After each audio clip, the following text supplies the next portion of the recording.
And to introduce you to our next lecturer. It's Dr. Manjir Samanta-Laughton. Okay. Now, there's lots of things I've written down about her, but what you need to know is that she's the best-selling author of the book Punk Science, and she's also one of the world's top experts on black holes. But her perception of black holes, excuse the pun there, you'll hear later, is entirely different to what mainstream science offers us. And her vision of it not only changes our vision of the creation of matter, quite literally, but it also gives us a whole new insight into the origins of civilization. So without further ado, I'll pass you over to Dr. Manjir.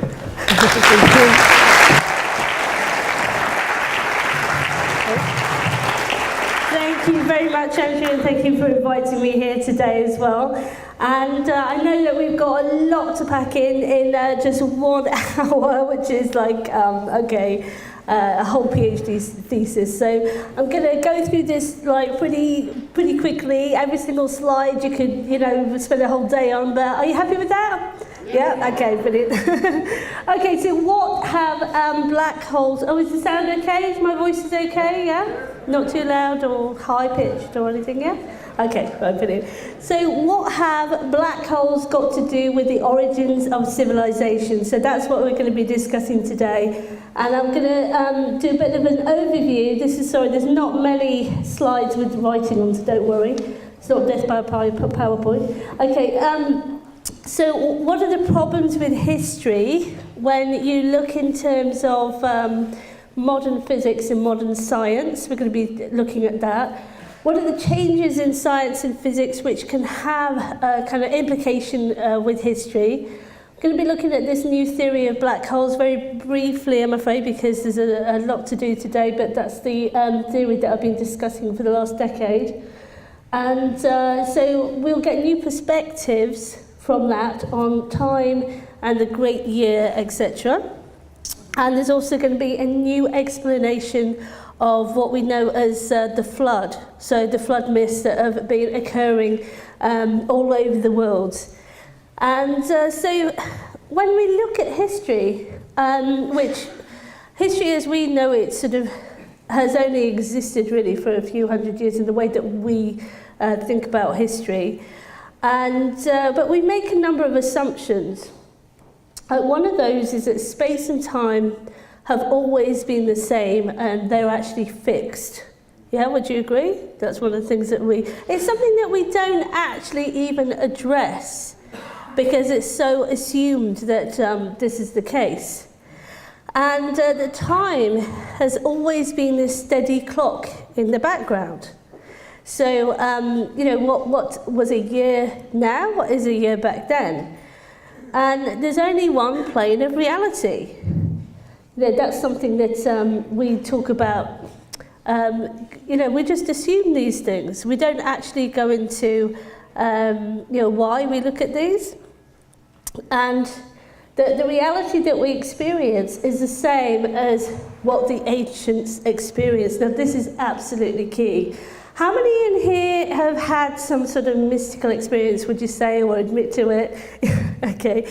How many of those who talk to their friends who are completely sceptical or wouldn't even tell, right, okay, you wouldn't tell your GP, for example, would you?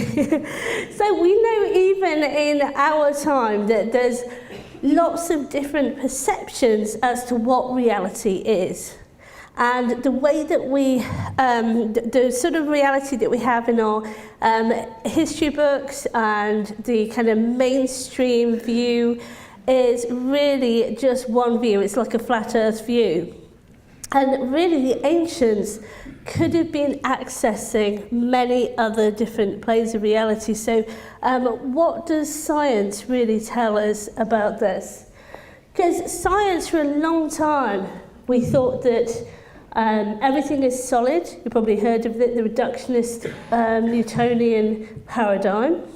That everything is solid, everything is, the atom is the smallest unit of matter.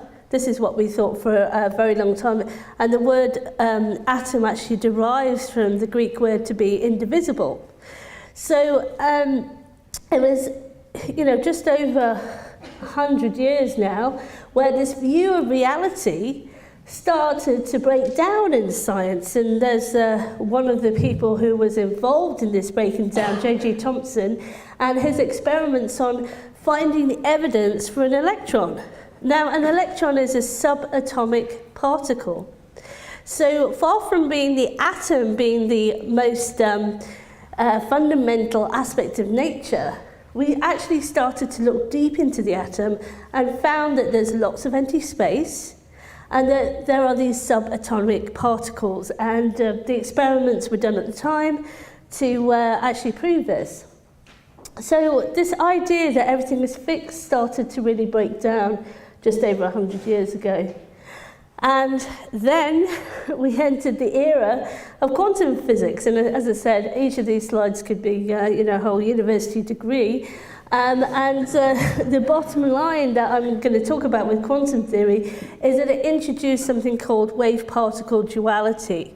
So has anybody heard of that? Yeah? Okay, most of it, right, brilliant. A lot of people in this room. So depending on how we measured an experiment, how we observed an experiment, is how reality behaves. And we talk about observation taking a wave function, which is, you can kind of think of it as a map as to where a particle might be. And it is only when we observe it that it actually collapses into a point particle. So this was around the 1930s in Copenhagen and other places where people like Niels Bohr and Heisenberg were doing these sorts of experiments, double slit experiment, etc. And what it really said to us was, we are not divorced from reality. There's something about our observation and our minds and our consciousness that is somehow related to matter. And before quantum theory, the two really didn't mix at all. Our perceptions, our observations, and matter didn't mix at all. So a lot of you probably know about Professor Amit Goswami, and people started to look at what this actually meant. People like Professor Amit Goswami in the States, Elizabeth Rocher, certain physicists actually started to look at, well, what does this mean? What does it actually mean that, when we observe something, it collapses down from this where it might be into where it is? What does it mean? And they started to look at, well, we're told that the brain originates consciousness, but the brain is also made of atoms. So it led to this paradox, which came first, consciousness or the brain? And the way that certain physicists, not all, a very small percentage, started to resolve this in the 1960s is by saying that consciousness is fundamental to reality and that all of matter arises from it. And mainstream physicists are a bit uncomfortable with this. They would rather say information is fundamental, right? So they don't imbue this information with any sort of sentience. We're just starting to transcend that line as well with mainstream physicists as well. Max Tegmark, for example, just recently said from the conclusions of quantum physics, consciousness must be another state of matter. So these are the mainstream scientists, and in science you only have to have one person who's big and clever and got a very important job for everyone to say, oh yeah, we knew that all along. We're starting to see the change happen. So that's one area in which our reality has started to break down in science. Another area is in something called string theory, which you might have heard of. Now, this became very popular in the 80s and 90s as a sort of theory of everything, something that could bring all the forces and the particles of physics together. So, before this, we've got the science of the very large. you know, the gravity that's out there. And then we've got the quantum physics, the science of the very small, and things really haven't been able to be brought together. So people are really looking for what Tom Campbell says, my big toe, you know, the theory of everything. And string theory for a while looked like a good contender for this. But interestingly, string theory talks about the universe made up of vibrations. And, excuse me, and depending on how these vibrations actually behave, these give rise to all the different particles and all the different forces of physics that we know about. And this should really have been the end of it. People were hoping that this was the final theory, but they ended up with sort of about how many different versions of string theory, and it wasn't as successful as they were hoping. But the point is, in mainstream physics, you had this idea that fundamental to everything is vibration, and also it introduced the idea of many dimensions. So you had the idea that the universe had many dimensions to it, and that's something that fell out of the mathematics. And at first, people thought that that these dimensions were quite teeny tiny and curled up, and we'd never access them. And then the idea was that they were just as rich as our world, and there were many different worlds to the universe. So these are some of the ways that we have broken down these concepts that we had before. And then, of course, there was Einstein's theory of relativity. And so whereas before we had the idea that time was a constant clock that was ticking away in the background no matter where, what relativity showed is it depends on where you are in the universe as to how space and time behave. How fast you're actually moving, and you know, so there was this big change in the ideas that Newton, what's known as Newtonian physics, where you had this universal clock. So, what impact did these changes in physics have on the way that we view history and our origins?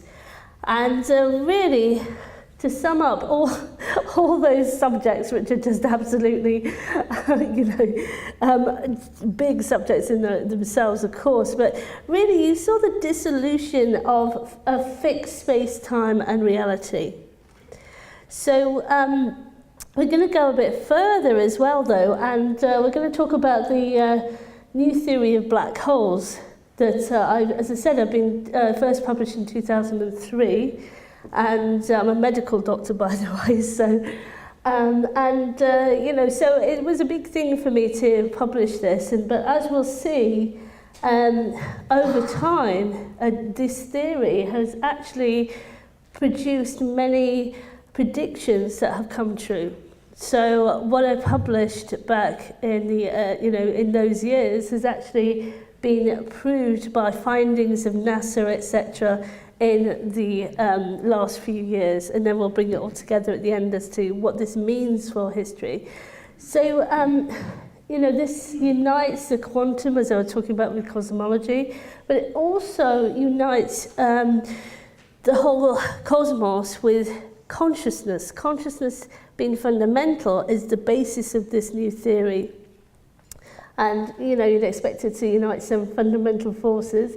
And it also makes some successful predictions and fits the evidence, and which a lot of current cosmology doesn't, by the way. Now that we have the telescopes, we can actually say that the evidence that's showing up doesn't actually fit the theories.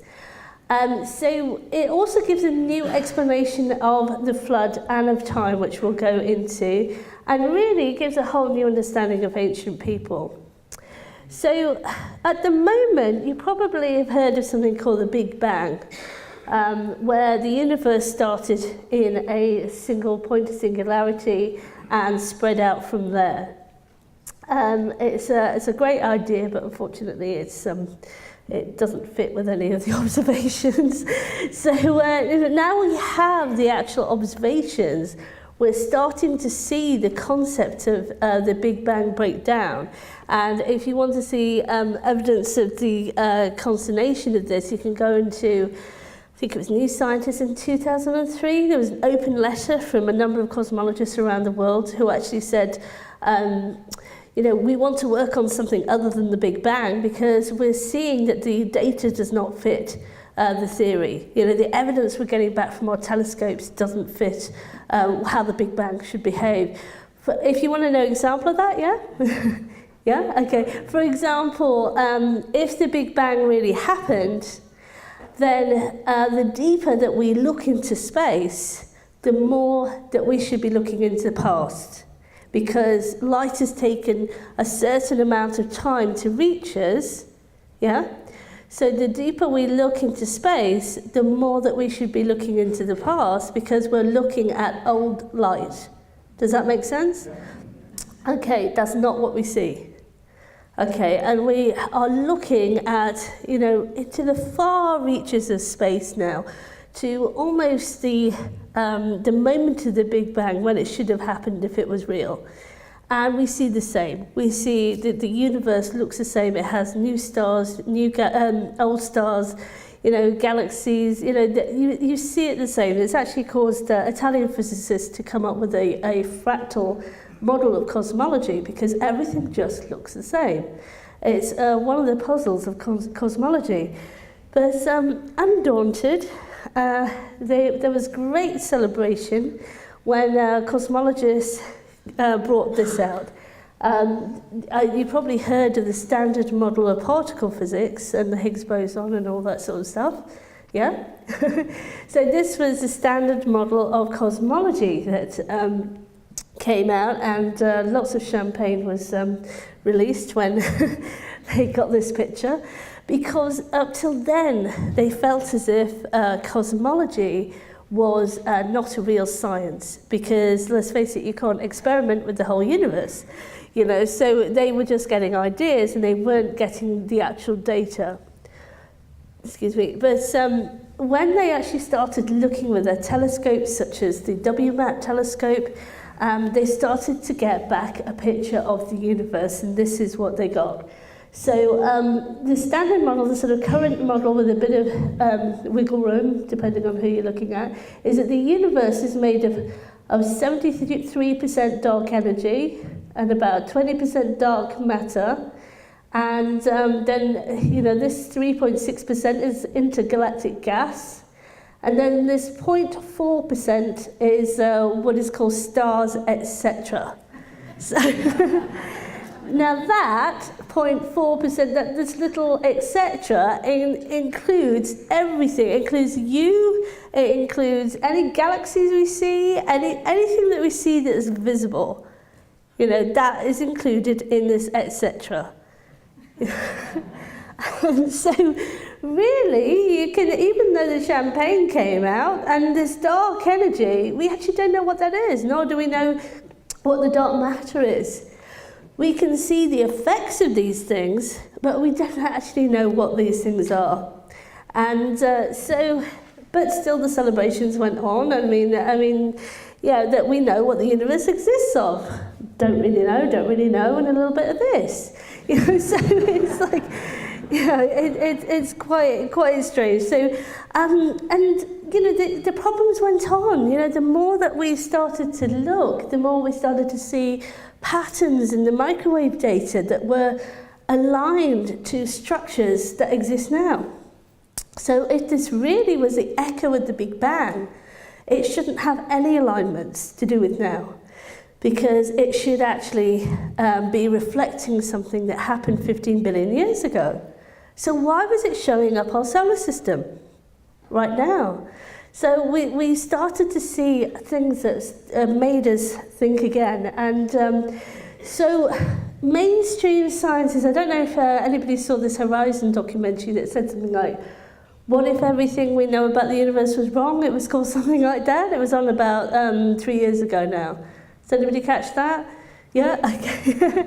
So, I mean, when that happened, a few people were calling me up going, oh, Manjir, you were right. you know, and it was like, okay, because a lot of people don't know there's a crisis in cosmology, so they don't know there's anything to fix, you know, so this program actually said that we may need to throw everything out and start again. I think we're at an interesting time where we're up against how perfect a model it might be. Maybe the standard model is wrong and we have to come up with a better model.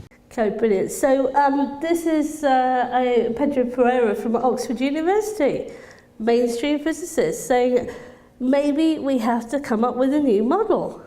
Yeah, because what was happening is the observations don't fit the data, the evidence doesn't fit the theory. Now, when it comes to science, which is supposed to be based on evidence, that's a bit of a problem. So, not that, you know, if you watch something, a certain TV presenter, you would get that impression. I'm not going to name any names. Okay, but it sounds like an apple. But anyway, yeah, they tend to give you the impression that everything is sorted out and there's no crisis. Okay, so the other thing that they found that they weren't expecting at all is that black holes are everywhere.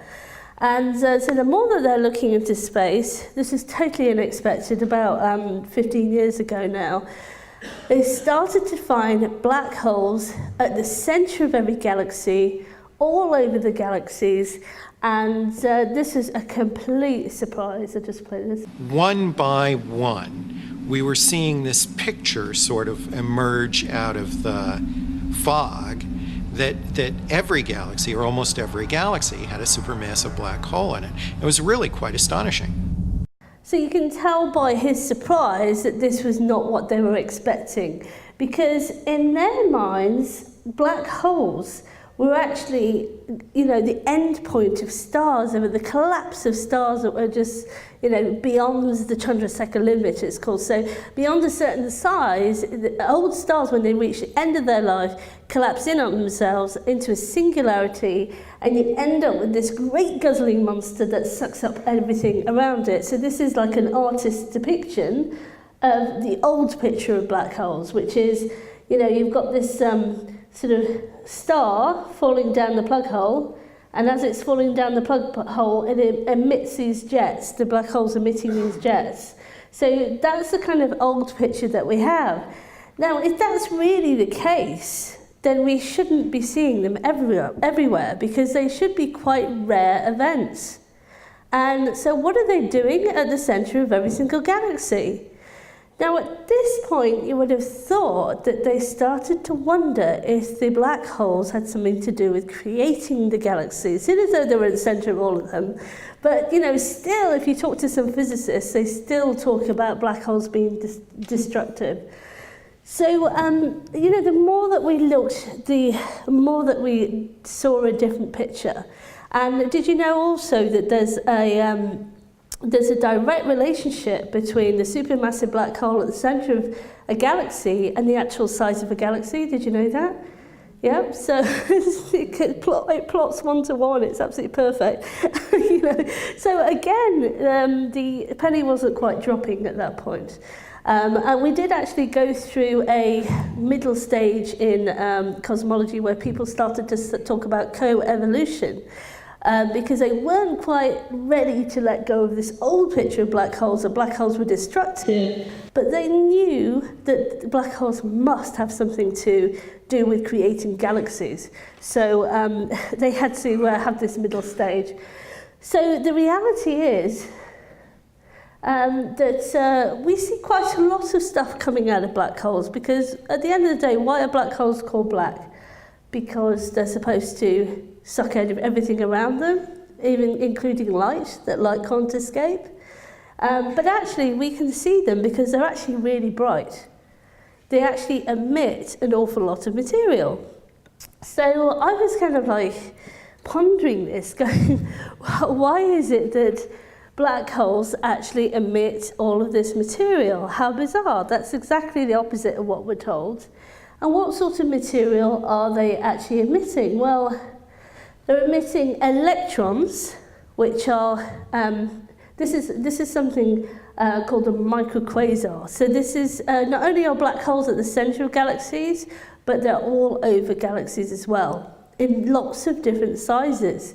So the sort of things that we see coming out of black holes are electrons, which are matter, are almost at the speed of light. That's been emitted. Positrons, which are antimatter, we see those coming out, and we see gamma rays as well. And we see these happening, sort of these fluctuations, this sort of, sometimes we see more of the other, sometimes we see gamma rays. Now, gamma rays are light at different parts of the spectrum, than the visible spectrum. So it was a bit of a puzzle. Now, as you do, I kind of went out for a walk in the woods. This is the infamous incident in 2003. And I just sat on the branch of an oak tree, and it actually all came together for me. And I suddenly saw how to fit it all together. And, I'll fit it all together, the science I talked about in the beginning. So, first of all, you have to get used to this concept that the speed of light is not the speed limit of our universe at all. Okay, so the speed of light is the limitation of what we call the 3D universe, the matter universe. Okay, so it's because the physicists think that that's all there is to the universe, things that they can measure, they think that that's the limit. When actually, and this is tied in with some mainstream physics concepts like variable speed of light theory, where some mainstream physicists actually have been saying light is infinite. It makes more sense mathematically. This is mainstream physicists at Imperial College. Light is infinite, and it just expresses itself at different dimensions. Yeah, does that make sense? It's a bit of a hard concept to... So, depending on where you are in the universe is how fast you see light travelling. Does that make sense? Okay. So, when we're talking about our 3D world, when we're talking about anything that is made of matter, that can't go faster than the speed of light. That still goes true. But not everything in the universe is matter. So, you have something called consciousness. What is that exactly? So what I was saying is that we have to rethink our universe to realise that, what we call the speed of light is simply, and Andrew alluded to this, the perception horizon. Okay, that's a limitation of our normal 3D perceptions. Okay, and there's actually a lot beyond that. These are the sort of beyond the perception horizon, the realms of the mystics, the realms of the visionaries. And if anybody has meditated, you do see this brilliant light that's not like anything that you've known before. So this is the realm of what we normally call dark matter and dark energy. It's actually not dark, it's super bright. So, but we, in our 3D limitation perception, just think that the speed of light is the speed limit of the universe. There's a lot more to it. I'm just really, really going through this very, very quickly. But is everybody happy with that so far? Yeah? So suddenly you can reframe the black hole to realise that just as we see in our telescopes, the black hole actually is emitting material, because what a black hole is actually at the centre is still the singularity. It's the infinite light, and if you want the infinite light of consciousness, and but we'll leave the consciousness out for a second, and then the light spirals through the dimensions from the infinity, and it gets to the edge of our reality, what I've just redefined as the perception horizon. And when it gets to that edge, what happens is that particle of light splits into a particle of matter and a particle of antimatter, which are the two mirror images of each other. Yeah? And when the particle of light splits, a particle of light is like massless, a photon is massless, when it splits, that's when it gets the mass and the charge, or all the things that we associate with matter and antimatter. But they're actually two halves of light that have actually sort of split below this perception horizon. Does everybody understand that? Yeah? No? Okay, we'll go over that again. So, when the light gets to the edge of our reality, which is, as we normally call it, the speed of light, the particle of light actually splits and it turns into the electron, which is a matter aspect of reality, which makes up our world. That's the world that we're used to, the world of matter. But there's also a particle of antimatter created, okay? And those two particles are like mirror images of each other, and they are also sort of two halves of light, as it were. So it splits in two, and that's what's created. Now that's why we see electrons coming out of black holes at just under the speed of light. So this fits with the observations. Science is nothing if it hasn't got evidence and making predictions that come true. So this is actually why we see electrons just at 95% the speed of light coming out of black holes, because they've only just slowed down to our reality. So we see them coming out of nowhere. They're actually the result of a higher dimensional process. Does this make sense? Okay. All right, so there's so much to go through, so I think we have to leave the antimatter till a bit later. So we also see the antimatter coming out as well. Now this is actually a real picture of a galaxy from the Hubble Space Telescope. And one of the signatures of this kind of creation process is these bipolar jets. Now, a lot of people get worried at this point because they think I mean that they're manic depressive, but I don't really mean that. So it's there's these two poles, can you see it, 180 degrees to each other. Now, I have been in physics conferences to just check that I've got all the evidence and everything correct. And obviously a lot of it went over my head. I'm not a physicist, but I sat in a lecture with a guy who was doing the utmost contortions mathematically to try and explain why these bipolar jets are occurring at the angle that they're occurring. Because if you look at the old picture of black holes, if anything comes off it, it should be, like a Catherine wheel has sparks on the edges. Yeah, so the old picture of black holes is that the emissions are coming off because the stuff is going, like a star that's been sucked in or whatever, is going around so fast and being heated up so fast, that's why you get the material coming off it. Now, if you speak to scientists, they'll still tell you this. Okay, but the actual reality of it, they don't know why it should look like this. They have to do tremendous mathematical contortions to get it to do this. So what they're doing is they're actually seeing the observation, they didn't predict it, so they then have to backtrack, make really, really sort of contorted efforts to try and make it all fit. And then they say we knew it all along. So that's the scientific process at the moment. And it happens quite a lot. So I'm just thinking if I can think of another example of that, but we'll go into some later. So, and the other thing about the black holes is they're actually kind of breathing.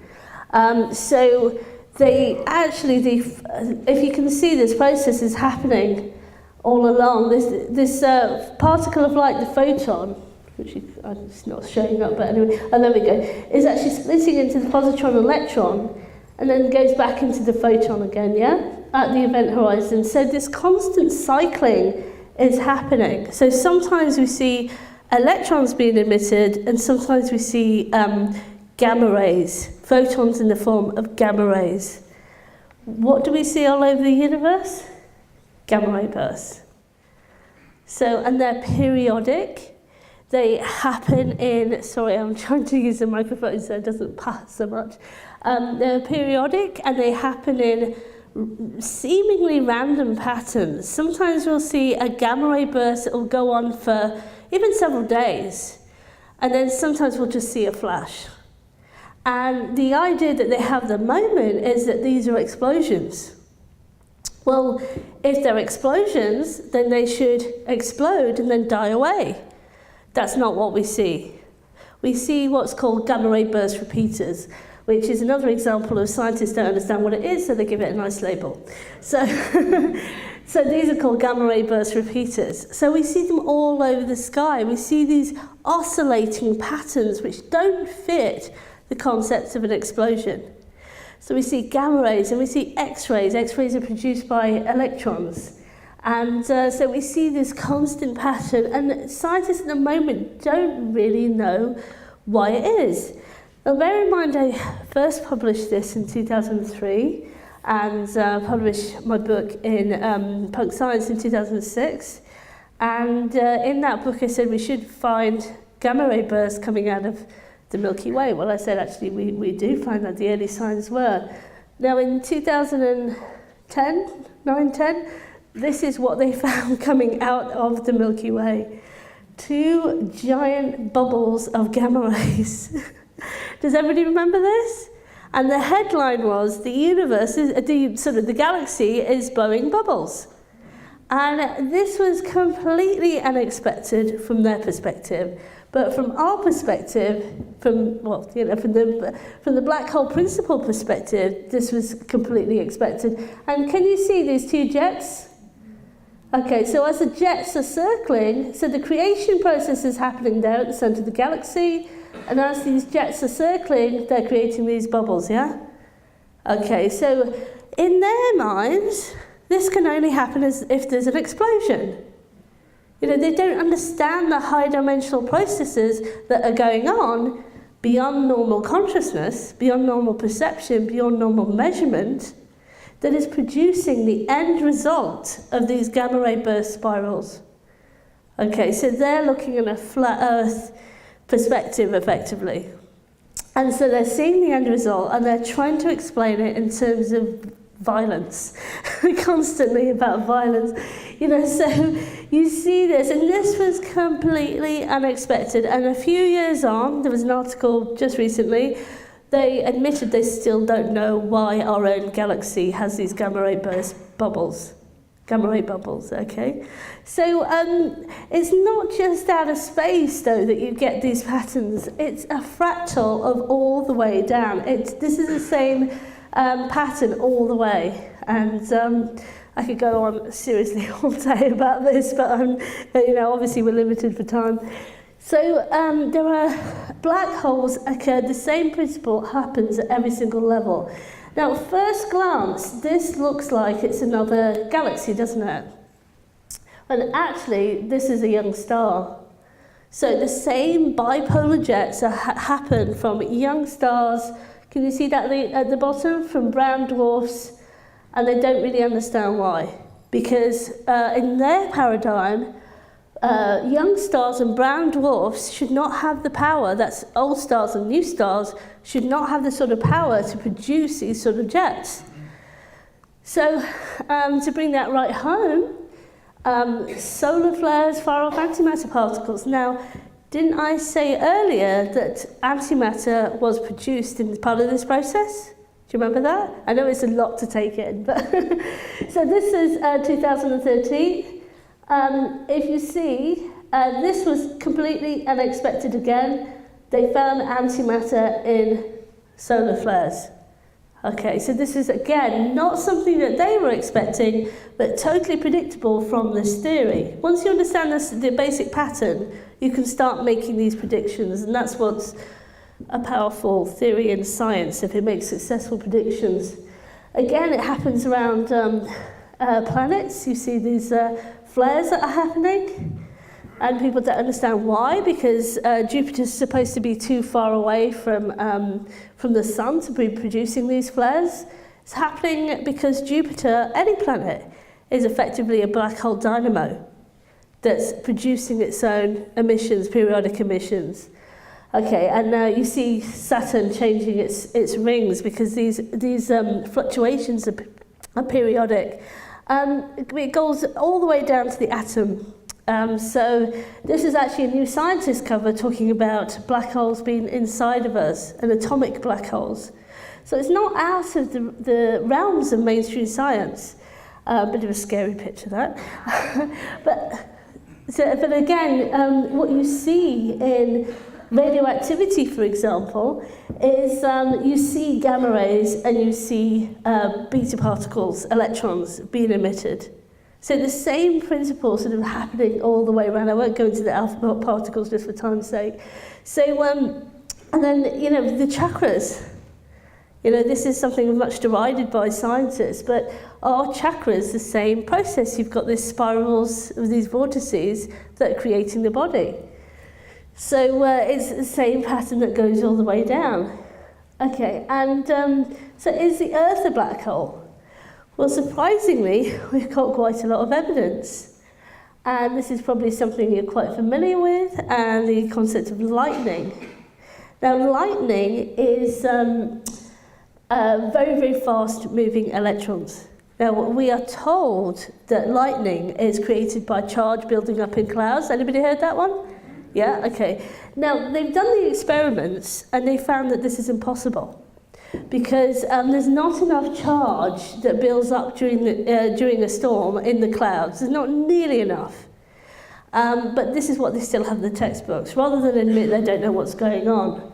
Now, interestingly, in the satellite era, we are able to look above the clouds, and what we have found are, effectively, gamma ray bursts in the Earth's upper atmosphere, just as powerful as the black holes out in space. Okay, so, and they are associated with storms, so with thunderstorms. So in a storm, you get gamma ray bursts, you get lightning, which are fast-moving electrons, same as a black hole out in space, out in the centre of galaxies. They're basically storms are mini black holes in the Earth's upper atmosphere. Okay, so we see more and more evidence. Now, if I'm right, what else should we see? Yay! Someone get it right. So, and what happened? 2011, NASA catches antimatter coming from thunderstorms. So, the power of the theory is to make predictions, and again, they don't understand why, but this is just the funniest thing. We know in detail how black holes work at the centre of galaxies, but we don't understand what's going on inside thunderclouds just a few miles above our heads, which is hilarious because they don't understand they're the same. Okay, and volcanoes. What do we get out of those? Lightning. They're periodic emissions that are producing fast-moving electrons. The plumes that come out of volcanoes are also spiraling, which is a whole subject in itself about the spiral. But coming back to the thunderstorms, what else do we get in a thunderstorm? We got rain. And I was quite surprised when I started looking into this that meteorologists, this is a quote from New Scientist, that they don't understand why some clouds rain and some clouds don't. They actually don't understand the process of rain. And I was told that everybody else in school, that you have a little cloud and it goes up the hill and it releases its water, and everything like the water cycle. But actually, if you look at this, they fudge the inner mechanisms of clouds. So this is quite major. We don't actually know why it rains.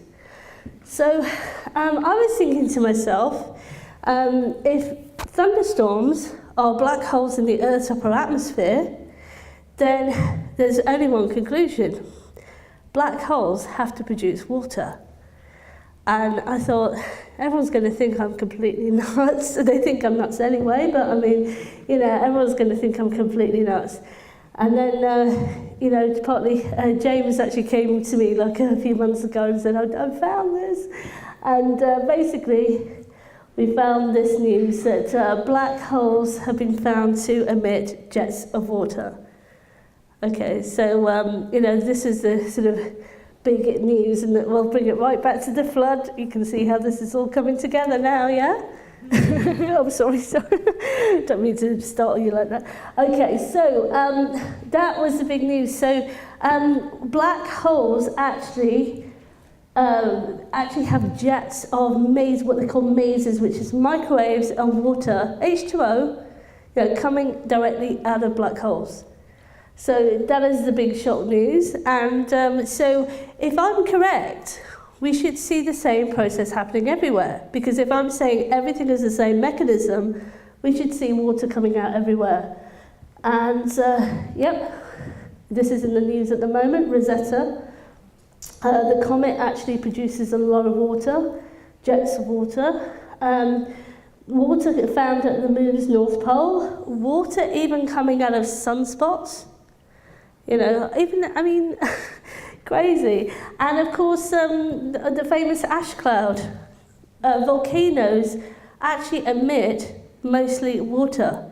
The ash cloud in Iceland a few years back was actually not created by burning trees because there aren't any trees in Iceland. It was actually mostly water vapour, 60% water vapour. So in 2013, I was at the Institute of Noetic Sciences speaking there, and I was speaking in front of Edgar Mitchell, the astronaut, etc. And I actually put this to the audience there because there's a big question as to how water got to the Earth. Was it a comet? Was it or an asteroid or something? But people thought there's not really enough water on an asteroid to actually bring enough water to sustain this planet with water, with all the oceans. And so it's been a big mystery. And I made this prediction that the water comes out of the center of the planet because the center of the Earth is also a black hole dynamo. So it has the same, so the oceans are actually coming from the Earth's interior, which we know very little about, by the way, very little. If you hear that it's molten iron moving around, it's just a guess. You might as well talk about fairies at the bottom of the garden because there's more existence of that. Right, so, sorry. So, I wasn't expecting to be proved right within a year. But earlier this year, the news came through of a massive ocean discovered towards the Earth's core. Okay, so suddenly we've had this turnaround in the last few months that the water from the planet, just as I predicted, comes from the Earth's core, not from outside of the planet. Okay, is everyone happy? Yeah, okay. So bringing it right around to ancient history now, at last. We have a new explanation that I'm putting forward for the flood. For the ancient, because a lot of people say the flood could not have happened because it's just too. There's not enough water. There wasn't enough water from the glaciers. There wasn't enough water on the planet to have suddenly have flooded the Earth like that. But when you understand that water comes from the periodic ejections of the central black hole of the planet, and that what is actually fundamental to everything, all of these ejections, is changes in the fundamental consciousness at the center of the black hole, then it's actually pulses of consciousness that are coming from the center of the planet that are, as they pulse out, you get the release of water. And sometimes there's a big release, like a release of, like a quantum leap. So what I'm proposing is the flood myths of which we have all over the place is because water itself, which is an extraordinary substance, if you look at the work of Professor Gerald Pollack, is actually coming through from higher dimensions. And actually coming through, when it manifests in our dimension, it's a molecule that we're familiar with. But this is why it's been seen, the evidence is everywhere, that it's actually coming out. Even there's the biggest pool of water ever found in space right now. They've found a massive pool of water. And it's funny when they actually report on this because they just talk about it and then they go, okay, there it is, because it was so unexpected to find this stuff. doesn't fit their theories at all. But if you understand that the same process going on in thunderstorms is the same at the centre of a galaxy, this all starts to make sense. So what I'm putting forward is that the flood was created by a massive ejection of water from the central black hole of the planet, probably due to a change in the fundamental nature of consciousness itself. Okay, is everyone happy with that? No? Controversial, I know. If you go back to your creation myths, in this room, people will know a lot of those. You'll see that they often talk about the waters of chaos. You know, water is everywhere. The gods came from the waters. If you look back, you will see water described in the same way that is kind of not so familiar to us. So what I think these ancient people and indigenous cultures as well are talking about is the understanding that water exists in different states other than the one that we're familiar with. It's more fundamental to reality than we ever thought before. And I do recommend the work of Professor Gerald Pollack as well, to look at how his experiments and how extraordinary water is and how puzzling it is. It doesn't behave in the way that you'd expect. So the other thing that I think the black hole gives us, the black hole principle gives us, is a new version of time, because I've just given you the proof that, some evidence for, not the proof, but the evidence for the black hole principle going throughout all of the cosmos, and it also being as a mechanism by which we have been able to make some predictions that have been proved by NASA and various bodies. So is time also a spiral? You know, I started off by saying space and time doesn't behave in the same way that we've always thought. You know, we've broken down this idea of reality being solid by several mechanisms: relativity, string theory, quantum physics, all of those things.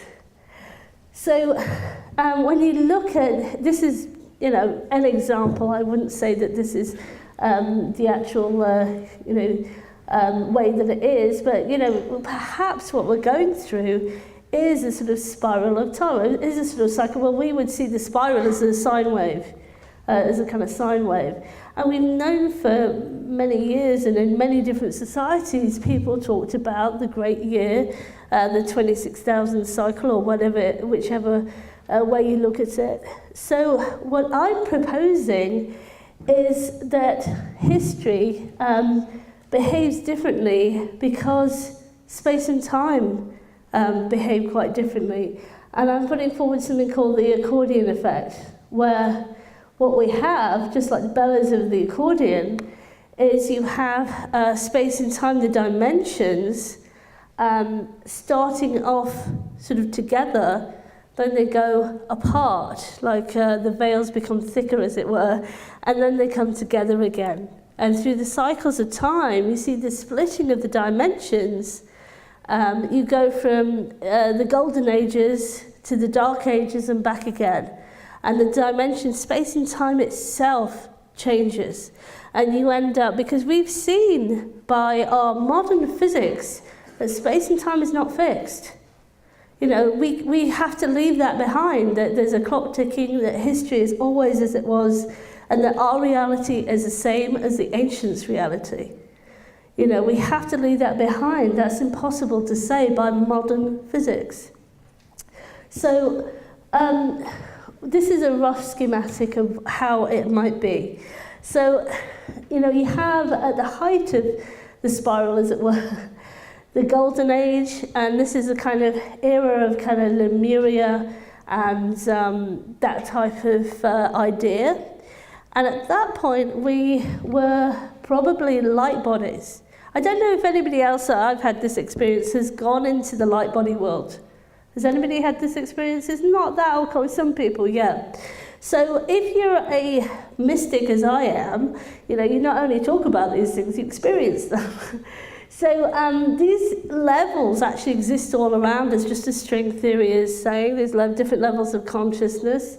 So you have these realms that were originally in light bodies. So perhaps we don't see the the archaeological remains of these areas, because they weren't physical in the way that we know it. They weren't in space and time. They weren't below the speed of light. So we can't use below the speed of light measurement instruments to try and uncover them. So that's the sort of golden age. And if you have had any mystical experience of this, people speak in telepathy. It's an exchange of consciousness. Everything is very much balanced. And you can't even have the thought of a negative thought, because anything like that will just take you straight back into your body, you know, if you're currently physical. So, and this is probably the height of sophistication for where it all comes. So again, this is very rough. Then we had a sort of intermediate period, and I think this is where we had, I'm calling hybrids slightly different, because I think a lot of what we call the gods were interdimensional beings. And when the dimensions were closer together, like the bellows of the accordion, that's when we get all the stories of people interacting with the so-called gods a lot more than they do now, you know, although that is changing. So this is when the dimensions started to split. And so when you get, I'm calling the god-human hybrids as well. And what we see in a lot of ancient texts, such as, I mean, even the Bible said this, when the sons of God comes to the daughter of man, they produce a giant. You know, so, and we have this in a lot of the Greek texts, you know. So perhaps what was happening is interdimensional beings were starting to, as did space and time was starting to come down the spiral. There was a mixing for a while. And I don't know if you've read the bit of the Book of Enoch where the angels were told, don't have sex and don't eat. Does anyone notice the don't eat bit? Right? Because anybody who's had any interdimensional experience knows one thing. If you do that sort of thing, you're grounded. You ground yourself. And what happens after they do these things? They get stuck. So it's not the sex that they were punished for particularly. It's because they grounded themselves. Yeah, so, you know, this absolutely fits with interdimensional experiences. So this is why civilization has gone from highly civilized to down again. Because what we were having here were the memories of the previous light bodies and the previous high civilizations. This is where you get the long lifespans, you know, the patriarchs that were living for 900, the kings lists of Berossus and Manetho that was saying that the kings were just living there before the flood, amazing, amazing long lifespans, because space and time were not the same. Does that make sense? Modern historians and stuff, they just discard that. Oh, they were hallucinating, you know. But I mean, they were just making up, or it was a metaphor for great men. You know, why would anybody put a metaphor that's so specific? You know, like 943 years or something. It's like what we're seeing is we're making the assumption that space and time is the same as we currently experience it. You know, but when we start to realize that physics has changed, space and time is not fixed, that we can start to look at the pre-flood in a different way and realize that the flood itself was a major black hole ejection of the Earth, which was a major consciousness shift, and therefore a fall down the spiral. Okay, and that's why so much water could be created, because it's coming in from different dimensions. So 5 minutes left. So there we go, the flood due to consciousness shift. Then we come into the sort of dark age, which you could argue that we're still in, to a certain degree, where we're materialistic, the higher dimensions are completely forgotten. We look back at the ancient texts of gods and things like that and just assume that they were making this up. We don't see from the same perspective. You know, and so contact with the gods at this point, or the interdimensional beings, is happening. Joan of Arc, that sort of person, but it's minimal and it's ridiculed. You know, any interdimensional contact is ridiculed, or experience of any sort. And then we're starting, this is the era that we're coming into now, where people are starting to wake up mystically. And we're actually having the same sort of thing happen where people are starting to have connections with higher dimensional beings. It's starting to come in. There's a huge interest in angels and this sort of thing. So we're going back to an ascension to the golden age there. So in summary, I think I've done okay with the time, I don't know. Space and time not fixed, as I said. Black hole principle, a new explanation for flood and time. Reality changes according to where you are on the spiral of time. And we're giving an ancient origin, new perspective with modern science. Ancient people inherited their information from higher dimensions. And I think all of these were the intermediate levels of the dimension splitting. People like the snake people, the giants, human hybrids. This is as we're coming down through the dimensions. So sometimes we have physical evidence and other times we don't, depending if it's light body, beyond the speed of light, or if it's lower. So this is the intermediate picture. And as I said, the Book of Enoch says, do not eat food, because you will get stuck in lower dimensions. A higher dimensional being will get stuck if it takes something that's too grounded, if it does something that's too grounded. Okay, so the dimensions split, but they still exist. Actually, all these beings are all around us all the time. It's just harder to see them when you're in the dark age. They're actually everywhere. Lemuria is still there. It's everywhere. It's in this. It's just like different dimensions. And if you've ever had such an experience, you know that everything is an overlay. It's one of the biggest secrets, because if people cotton onto this too much, you're not going to consume anything. You're not going to be, if you know that this reality ain't all there is, and that's why they keep giving you all these psychic horror films and everything like that, because they want you to be afraid of your own divinity, of your own interdimensional abilities. So they want to shut that down. Hence, shamanic drugs are always outlawed as well. So ancient origins are not physical in the way that we would normally know, although that's changing as we're getting more and more people waking up mystically. And that's due to the summary of science. And can I do a little advert as well? Just to sum up, so if anybody wants to know more, I'm just about to release a couple of online courses, one to do with the Genius Groove.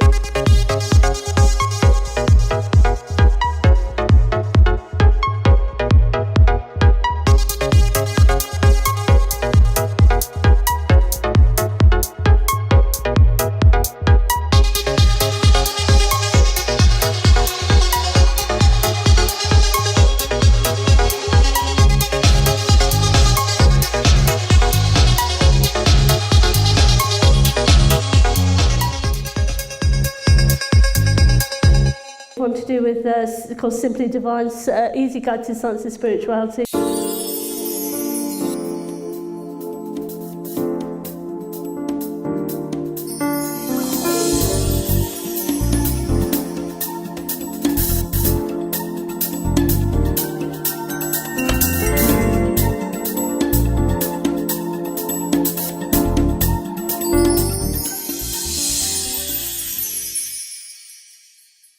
So my website is paradigmrevolution.com or punkscience.com, and we've also got next year the Punk Science movie coming out, so that's punksciencemovie.com.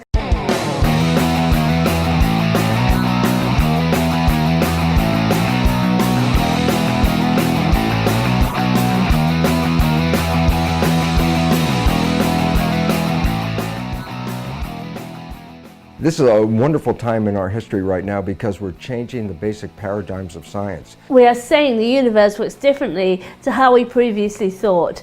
We're saying that consciousness is at the heart of the universe, and we don't need permission. This is in your face. This is something that is breaking through the old paradigm, and that's really the spirit of punk science. Punks are the ones who challenge the authority.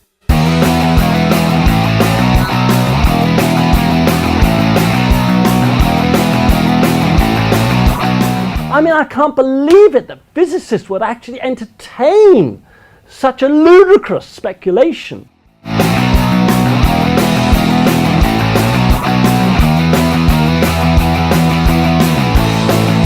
Big Bang did not happen. Science is shifting now. East and West are kind of coming together. The new ideas are actually coming outside of academia. Black holes. Black holes. The black hole. Black holes. Black holes. Black holes are actually creative. They're actually the creative sources of the universe. Black holes play a fundamental role in the universe on all scales, from the very largest to the very small.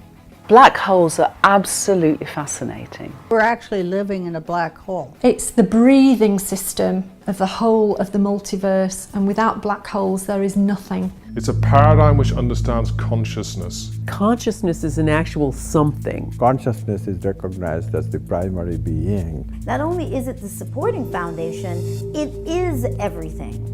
But this has huge implications for science. I think that the implications really are vast. All that we call reality is consciousness. Everyday waking awareness is a very thin slice of a much, much larger and multidimensional picture. What about breaking the light barrier? Now, the speed of light is pure movement. What we call the speed of light is pretty much the outer range of this construct. That the physical body is just a manifestation of the super energy body. The energy is also representing information.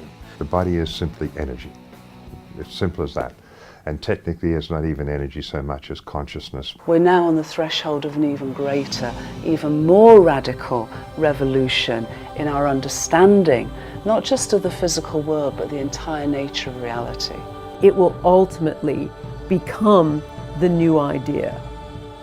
For people to really come to understand themselves and to love themselves and see others as themselves and see us all part of a larger whole.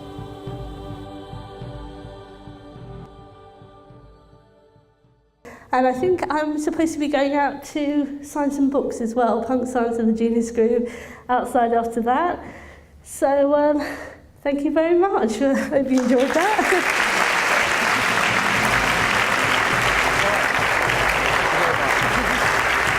Thank you, Dr. Manjir.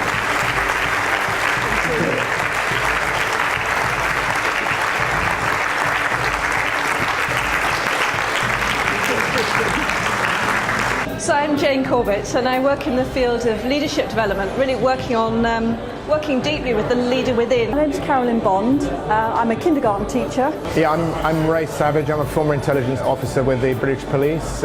Hi, my name's Andrew Collins. Hi, Laurent here. I'm a filmmaker. My name's Matt. I come from a physics background. I did a physics degree. My name is Hafthor.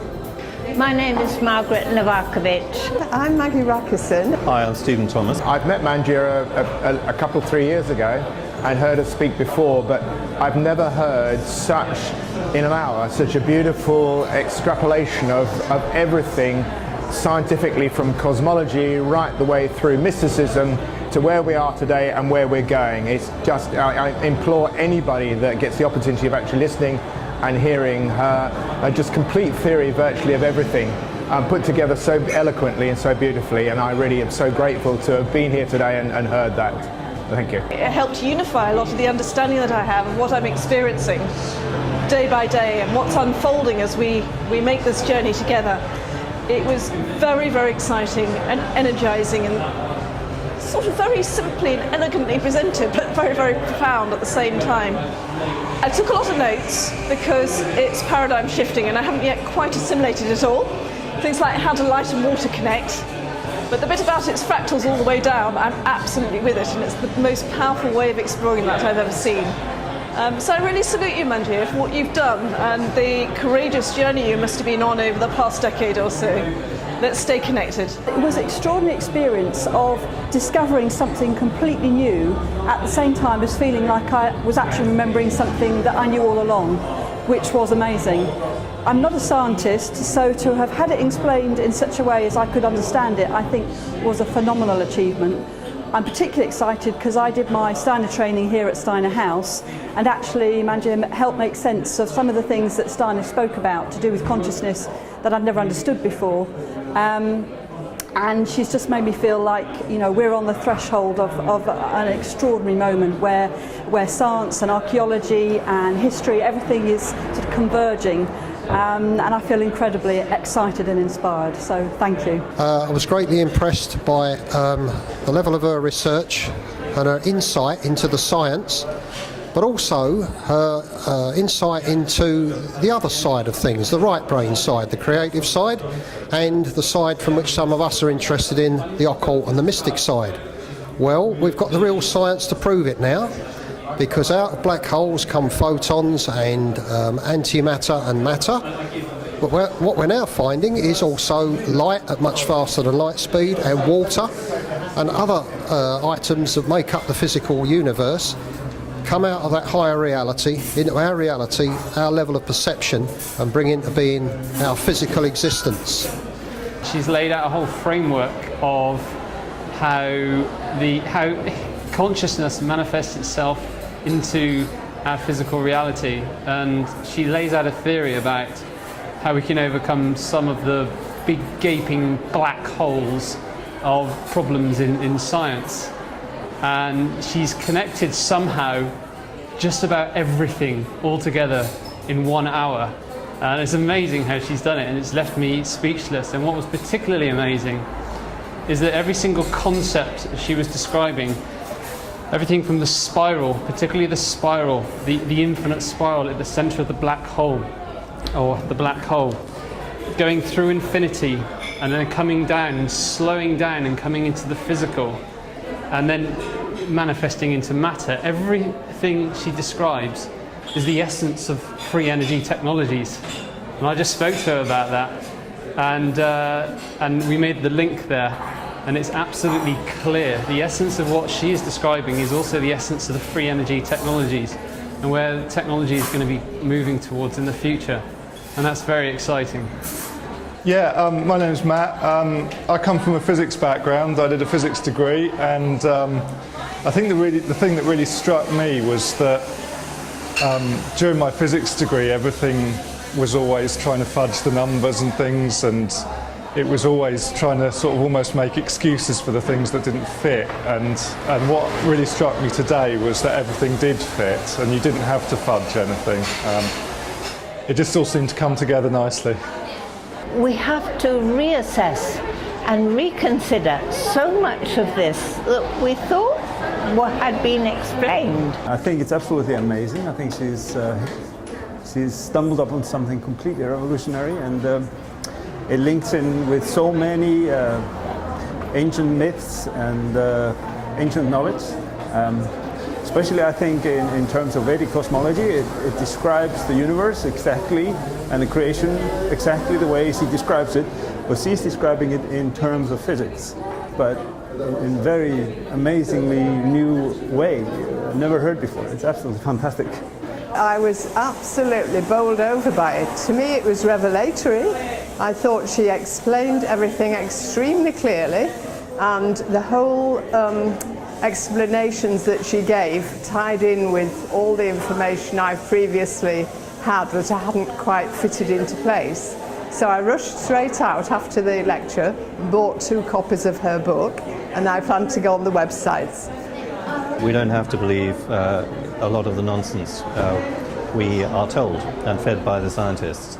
I think there's a great deal to be learned from Dr. Manjir's work, and I highly recommend anyone to listen to it and read about it. Hi, my name's Andrew Collins. I've just come from Dr. Manjir's incredible lecture that she's just given at Origins 2014.